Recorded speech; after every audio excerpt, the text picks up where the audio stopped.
Jusqu'à présent, dans ce cours et aussi dans mon cours d'analyse, on a tout le temps parlé de fonctions à deux dimensions.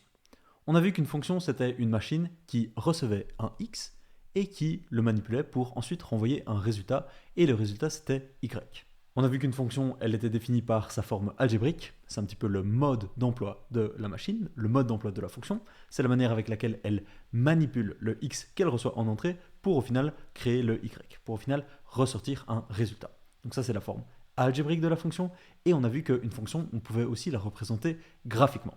Pour la représenter graphiquement, on trace un axe horizontal qui représente l'axe des x, on trace un axe vertical qui représente l'axe des y, et on indique simplement la correspondance entre tous les x et les y. Et au final, ça nous dessine une courbe, et ça, c'est la représentation graphique de la fonction. Petite pause pour vous informer que cette vidéo, ce n'est qu'une petite partie d'un cours sur les dérivés bien plus complet. On y parle des notions de base des dérivés, on apprend comment dériver presque n'importe quelle fonction, on voit ce que sont les dérivées secondes et les dérivées partielles, et on fait plein de démonstrations et d'exercices.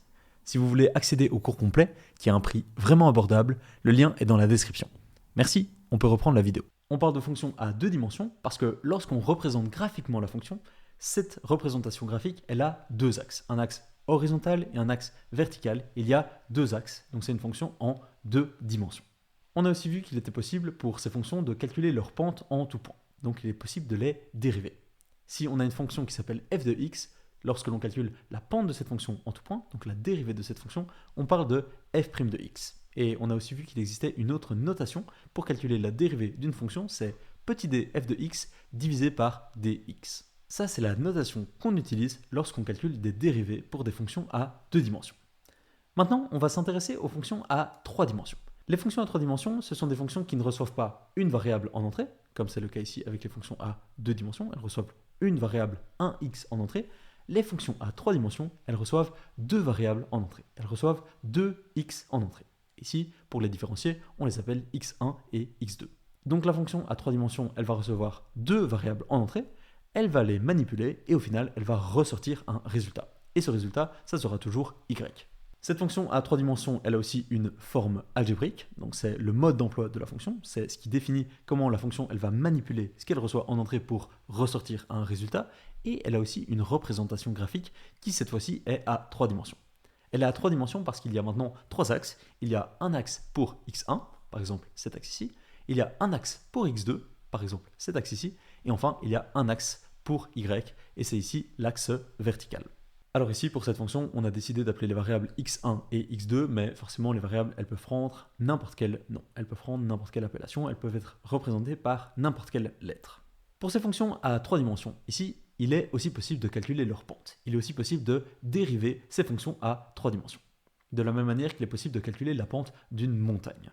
Ici, cette fonction à trois dimensions, elle prend la forme d'une nappe, un peu comme une montagne qui peut être vue comme une nappe, et il est possible de calculer la pente d'une montagne, donc il est tout à fait possible de calculer la pente d'une fonction à trois dimensions. Seulement ici, les choses se compliquent un petit peu. Selon la direction dans laquelle on regarde lorsque l'on calcule la pente va être différente. Imaginez que vous êtes situé sur une montagne et que vous voulez calculer la pente de la montagne, selon la direction dans laquelle vous regardez, la pente que vous allez calculer sera différente. Lorsque l'on calcule la pente d'une fonction à trois dimensions, il faut donc être très clair avec la direction dans laquelle on regarde. Et c'est ici que les dérivées partielles interviennent.